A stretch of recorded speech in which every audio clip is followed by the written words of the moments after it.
नमस्कार दोस्तों, रोड से लेकर संसद तक अभी एक ही चर्चा चल रहा है, वो है वोट चोरी का चर्चा। चुनाव आयोग जो एसआईआर कर रही है, तो विपक्ष के द्वारा मानना है कि इसके जरिए सरकार चुनाव आयोग से मिलकर वोट चोरी करवा रही है। अब इसमें आपने अभी तक मामला बहुत सारा पॉइंट ऑफ व्यू सुने होंगे। आज मैं आपका इसके पीछे अमेरिका का हाथ बता रहा हूँ। अमेरिका का क्या हाथ है इसके पीछे? क्या यह विपक्ष के साथ मिलकर, राहुल गांधी के साथ मिलकर अमेरिका ये पीछे से गेम खेल रहा है? ये आपको मैं बताता हूँ कि ये कैसे हम इसको लिंक कर सकते हैं। ये मामला कब तूल पकड़ता है वोट चोरी का? जब हमारा यूएसए के साथ रिश्ता खराब होता है टैरिफ को लेकर। जब टैरिफ हमारे देश पे लगाया जाता है तो हमारा रिश्ता दूर होता है किससे? अमेरिका से, और हम रसिया से कनेक्ट हो जाते हैं। अमेरिका हमारे ऊपर दबाव बनाता है कि हम रसिया से कच्चा तेल ना खरीदें, लेकिन फिर भी हम तेल खरीदते रहते हैं। अभी हमने थोड़ा सा कम किया, लेकिन तेल खरीदते रहते हैं। वो हमें बहुत सारे माध्यम से प्रेशर बनाने का कोशिश करते हैं। वो हो पाकिस्तान में उनका जो मुनीर है, उसके साथ ट्रंप का व्हाइट हाउस में मिलना, ये भी एक मामला था कि देखिए किस तरह से वो दबाव हमें बना रहा है, राइट।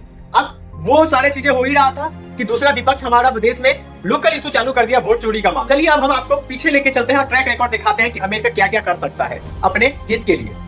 पहला मामला है पाकिस्तान का।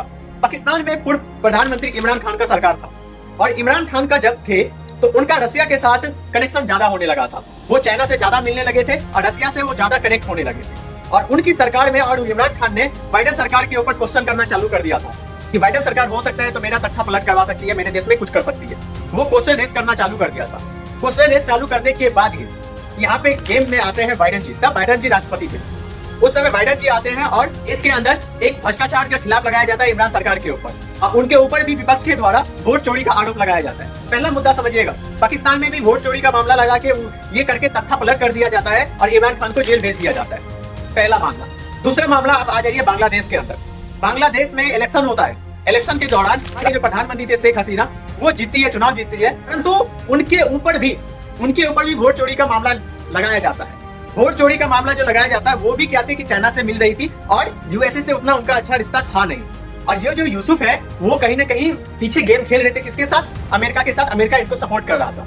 वहाँ पे भी मामला क्या होता है? वोट चोरी का मामला होता है। और आपने देखा होगा कि वहाँ के युवा किस तरह से विरोध प्रदर्शन करते हैं और सरकार पलट देते हैं, तख्ता पलट हो जाती है और अंतिम सरकार के रूप में यूसुफ जी आ जाते हैं। और शेख हसीना वहाँ छोड़ के भारत में आके अभी शरण ली हुई है। अभी हाल ही में शेख हसीना को कोर्ट जो है वो फांसी का भी सजा सुनाई है। मामला तीसरा पे आते हैं, वो है नेपाल का मामला। नेपाल में आपको पता है कि केपी शर्मा ओली एक कम्युनिस्ट नेता थे।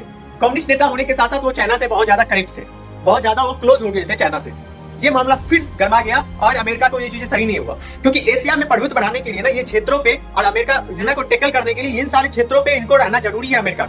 अब क्या होता है कि अमेरिकी कंपनी जो थी, जितनी सोशल मीडिया, वो केपी शर्मा ओली उनको बैन कर देता है। बैन करने के साथ यहाँ पे एक मूवमेंट चालू हो जाता है, आंदोलन चालू हो जाता है, जिस मूवमेंट का नाम दिया गया जेनजी मूवमेंट। ये जेनजी मूवमेंट करवा के केपी शर्मा ओली का सरकार को गिरा दिया जाता है। आप कनेक्ट करिएगा, किसके ऐप को बंद किया गया था? अमेरिका के ऐप को।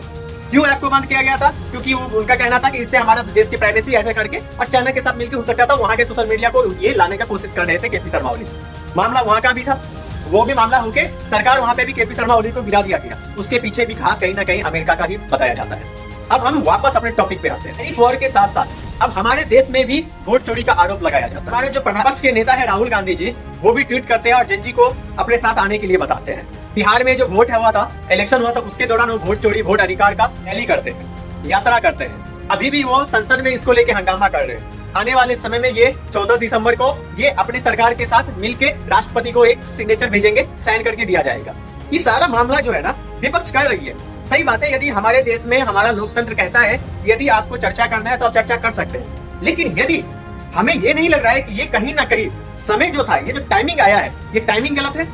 टाइमिंग इसलिए गलत है कि जब टैरिफ के वजह से हमारा यूएसए के साथ रिलेशन खराब चल रहा है, उसी समय हमारे विपक्ष के द्वारा भी आंतरिक मामले में अमेरिका चाहता है कि देश के अंदर एक आंतरिक मामला हो, आर्थिक कलह हो, जनता रोड पे आए और हम सरकार को इस तरह से भी गिरने के लिए मजबूर करे, झुकने के लिए मजबूर करे।